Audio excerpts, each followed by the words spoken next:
My people, it is said that the truth is like oil. No matter how much water you pour on it, it will always float to the top.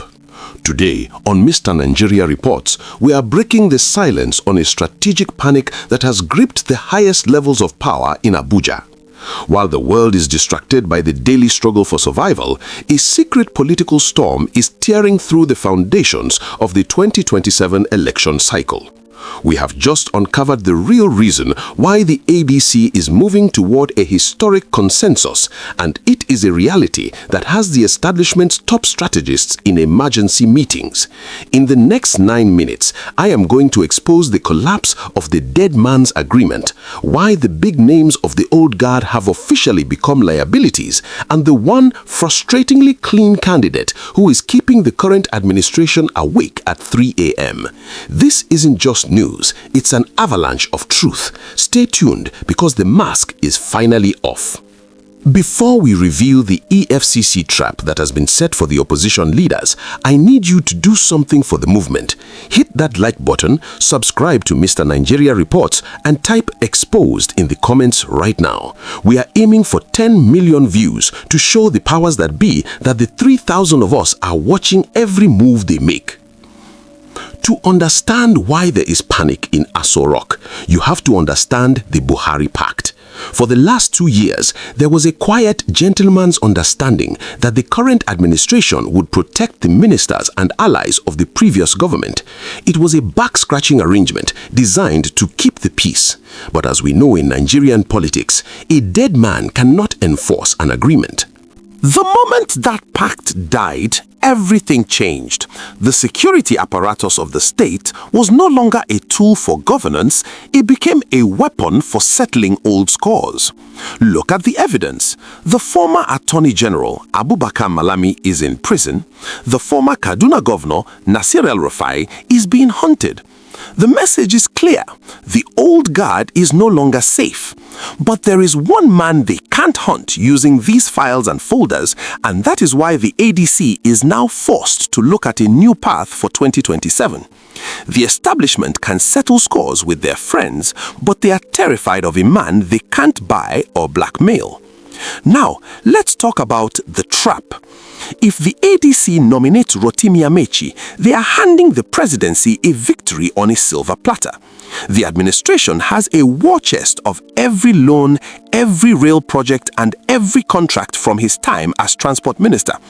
Whether he is innocent or guilty is almost beside the point. The strategy is to keep him so distracted with EFCC invitations and court dates that he never has time to attend a campaign rally. It is what we call a slow public execution. And then there is Atiku Abubakar. The establishment has beaten him before, and they know the exact playbook to do it again. His past baggage has become background noise that they can turn into a roar whenever they need to discredit the opposition. An Atiku candidacy will spend more time defending documents than talking about the future of Nigeria. The ADC leaders are realizing that they don't need a candidate who is a defensive exercise, they need a candidate who is a national movement. This brings us to the only name that causes real strategic anxiety inside Aso Rock, Peter Obi. Why do they fear him? Because he is frustratingly clean. He governed Anambra for 8 years and left a surplus treasury. He has openly challenged the government, fined 1 kobo of corruption, and he will quit the race. Because there is no sticky surface for corruption allegations to attach to, an Obi campaign cannot be stopped by the EFCC. This changes the entire game. If they can't fight him in the courts, they have to fight him on issues. They have to explain to Nigerians why a bag of rice is now a luxury, why the naira has lost its dignity, and why fuel prices have made commuting a financial burden. The establishment can survive a legal battle with Amaechi or a political debate with Atiku, but they cannot survive a national referendum on the economic pain they have caused. The proof of their fear is written in their actions. Why would a sitting president spend so much energy trying to dismantle the Labour Party, a party supposedly came third? It's because he didn't defeat the idea of Peter Obi. They even attempted an assassination in Edo State because they know that a clean candidate on a stable platform like the ADC is a scenario they cannot solve with money or machinery. They have spent 2 years trying to ensure an Obi platform never materializes, but the ADC and the new INEC timetable may have just handed him one on a platter. The city boy narrative of urban sophistication collapses the moment someone stands up and says, "Look at your empty savings account." The ADC stands at a crossroad that will define this decade.